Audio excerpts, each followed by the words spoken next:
আজকে আমি আমার নানু বাড়ি যাব। তো এটা হচ্ছে আমাদের বাসা। তো আমি নানু বাড়ি যাওয়ার জন্য বের হয়ে গেলাম।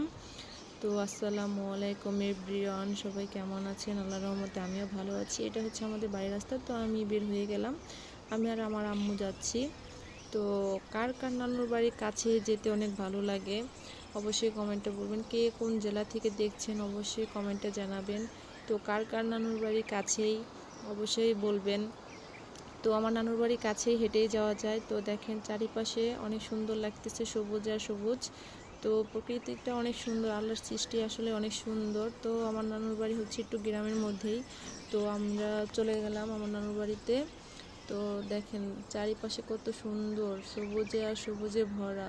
তো বিকালের টাইমে তো দেখেন চারিপাশে সবুজে ভরা। তো হালকা হালকা ঠান্ডা আবহাওয়া বইছে। তো অনেক ভালো লাগতেছে। তো আমার দেখে অনেক ভালো লাগতেছে। তো আমি আমার নানুর বাড়িতে প্রায় আসি। তো কার কার নানুর বাড়ির কাছে যে অনেক তাড়াতাড়ি যাওয়া যায় তো সবাই কমেন্টে বলবেন। তো আমি আমার নানুর বাড়ির কাছাকাছি চলে এসেছি। তো দেখা যাচ্ছে আমার নানু আমার একটা মামুনিকে নিয়ে দাঁড়িয়ে আছে। তো ও হচ্ছে আমার ভাগ্নি। তো আমি ফাইনালি নিয়ে চলে গেলাম আমার নানুর বাড়িতে। সবাই কমেন্টে জানাবেন কেমন লাগলো।